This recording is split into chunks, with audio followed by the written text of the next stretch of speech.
Welcome to episode 34 of HACCP Mentor Review. I'm Amanda Evans, and in this episode we have a look at how to market food safety, testing your water system, retention samples, and activating your contingency plan. Don't forget, if you have any questions, just leave a comment below this episode.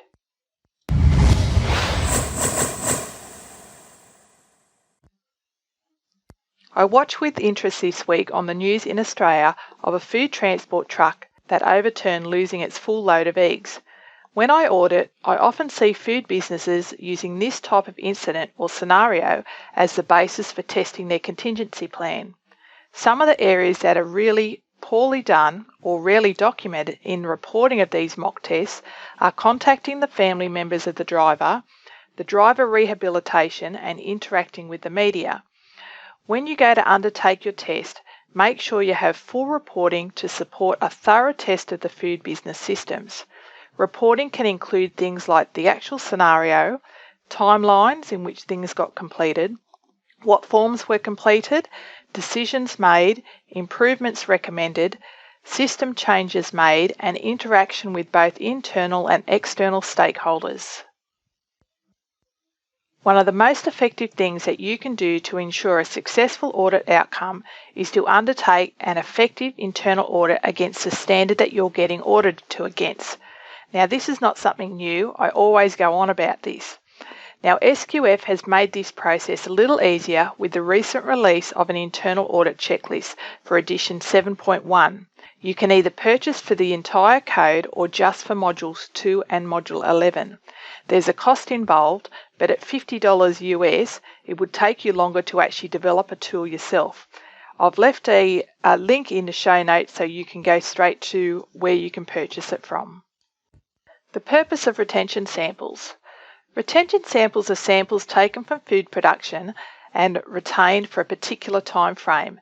The time frame may differ depending on the type of food product, but in general rule of thumb, samples should be retained for the shelf life of the product plus, say, an extra 10%.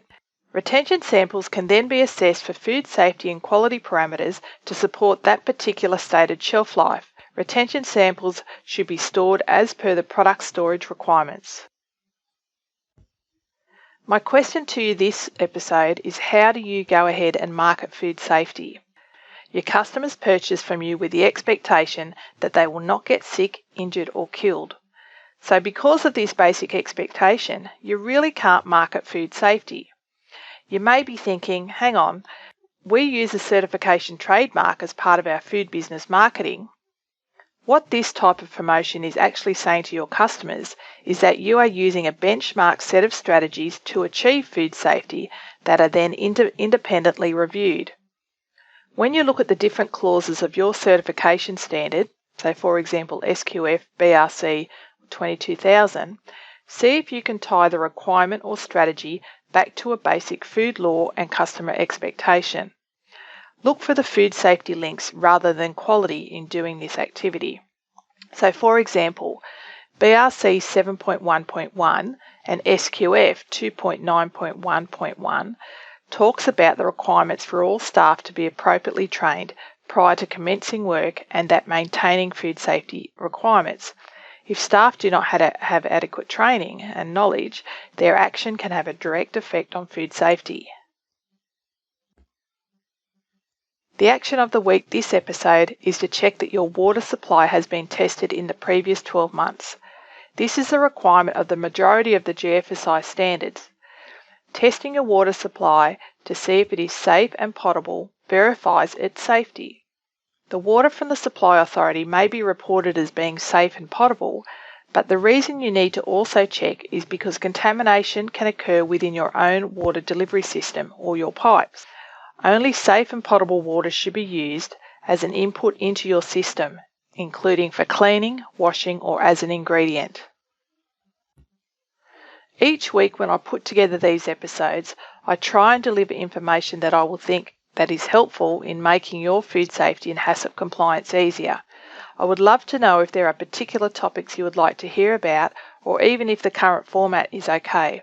I've moved away from reporting recent recalls and food poisoning outbreaks in each episode to focus on information that is not readily available.